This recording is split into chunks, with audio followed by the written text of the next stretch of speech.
Hey YouTube, Shukun Shinobi here with a review of the Hyperfunction LBX The Emperor from the original Danball Senki, released in March of 2013, shortly after the individual release of Achilles, which we took a look at a while back in the AX00 and Achilles 2-pack set thing. So yeah, this is the second in the line, like I said, Achilles being the first. 2,500 yen, so about 25 bucks for this kit, which isn't too much for what you get. Very cool artwork on the front with a CGI model in the background with the drawn artwork in the front. The Emperor in both kana and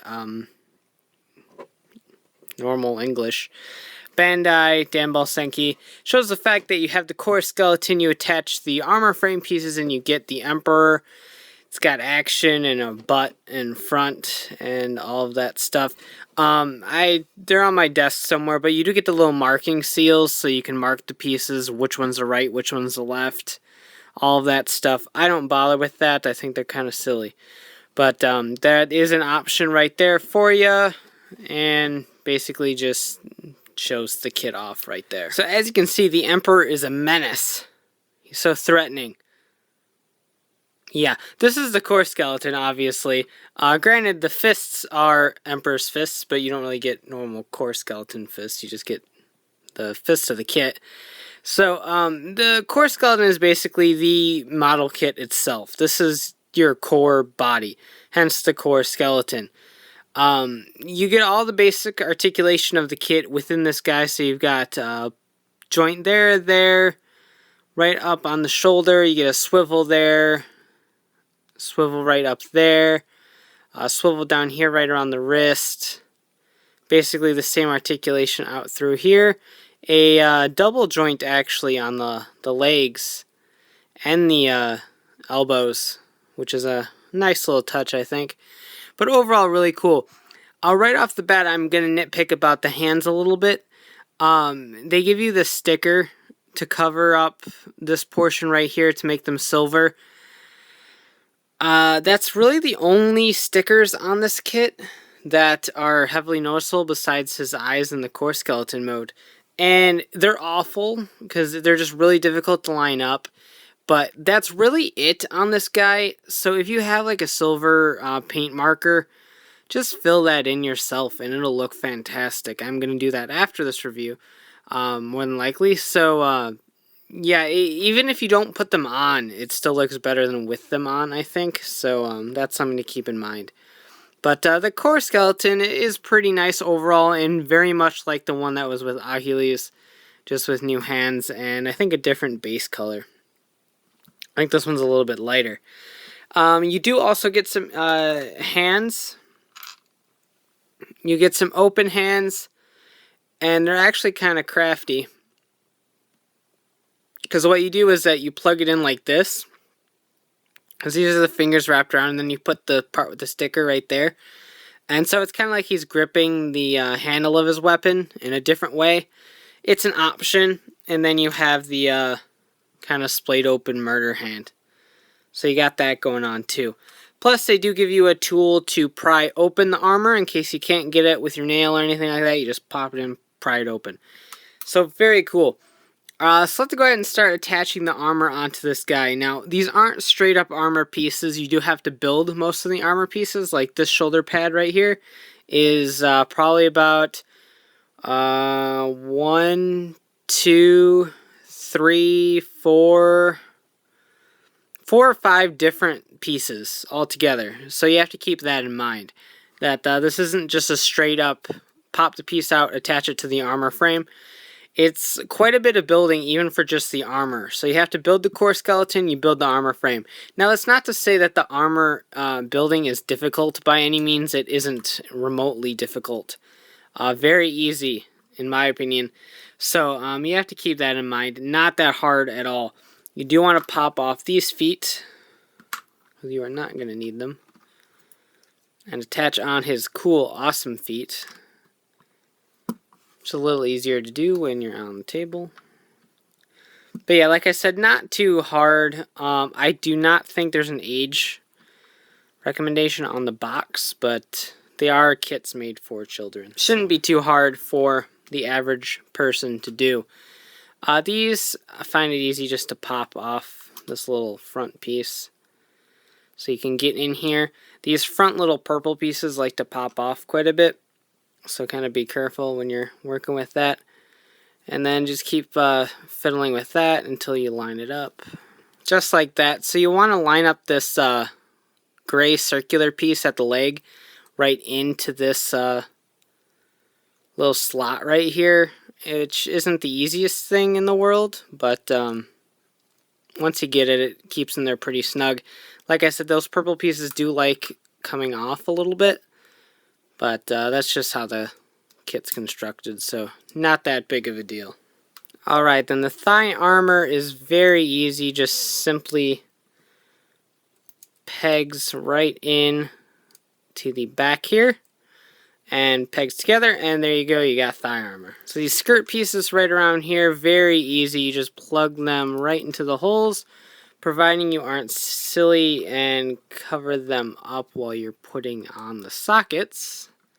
I will in no way mention who did that, Dawson.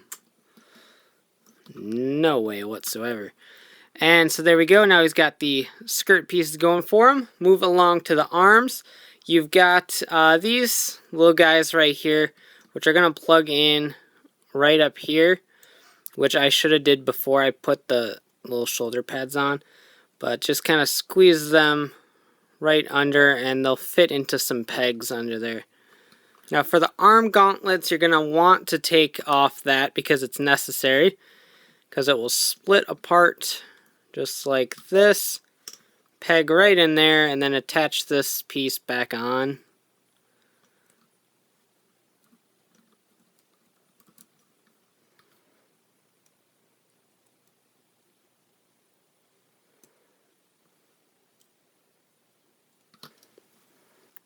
Finally, we have the body piece, a lot like the Achilles body piece with a little jewel in there, but it's got an M on it.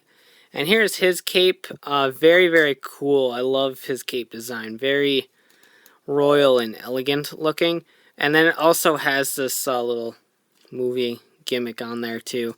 So you can pose the cape however you want. There is no wire in the cape. That would have been the only thing to add to possibly make the cape cooler than it actually was. But considering the normal capes with the normal kits are paper, cloth capes in general are a pretty big bonus, I think.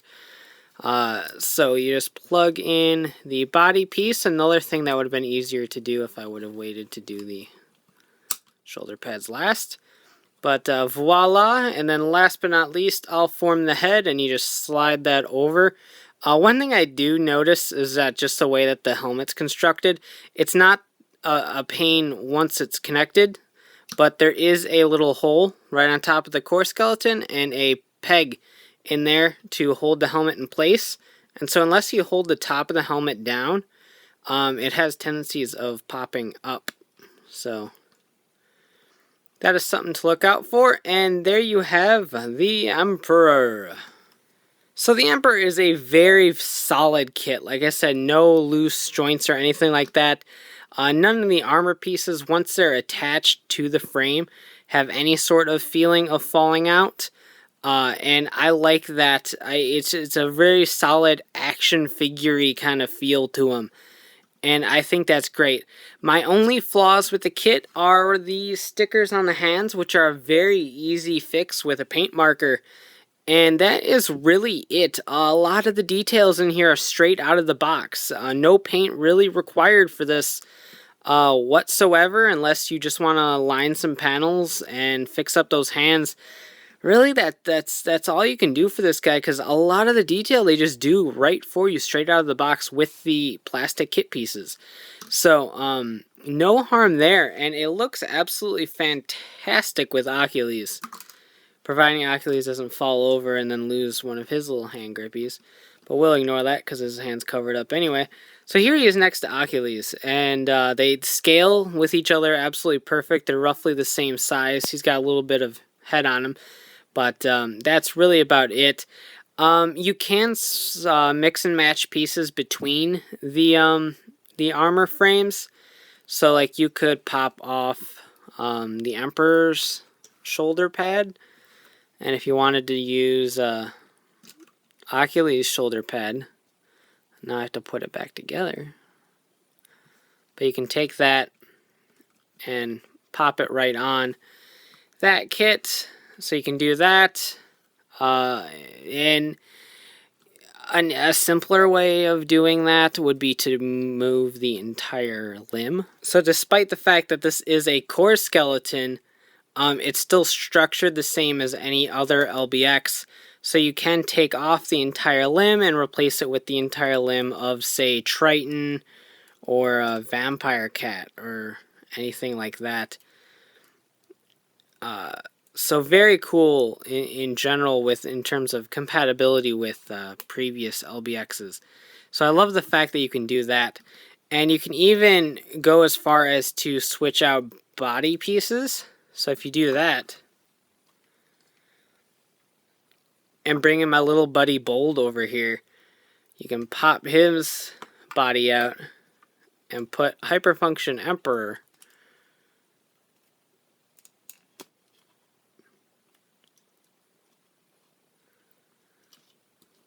right on here. So now you have Hyperfunction Emperor on top of the Bold legs. So now he can scoot around being a menace to society. And I really dig that. So tons of mix and match potential with these between the hyperfunctions and the normal kits, which I really, really like. That's a fantastic play option here. And if Bold really wanted to have legs, he can now have legs. So lastly, here is his weapon, his giant hammer mace thing. Of justice, made up of a lot of little plastic pieces.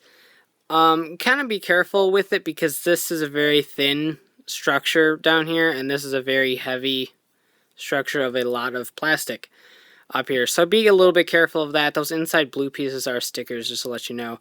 But as with most LBXs, you just pop off the handle, slide this through, kind of hold on to it because he will fall over. Lots of weight on here, so you're going to have to be a little bit choosy with your poses on this guy. But overall, you can get some pretty decent poses with him. I generally like to do an over-the-shoulder kind of pose like this. Maybe a switch out for the molester hand. I don't know what to do. But very, very cool overall. So if you're a fan of the Hyperfunction line so far, if you picked up Achilles and really like him, the Emperor is a great pickup. Very reminiscent of the build of Achilles, but done in a nice, evil, grim, not grimdark, because that's not the word I'm looking for, but a very empowering sort of style, very spiky and menacing.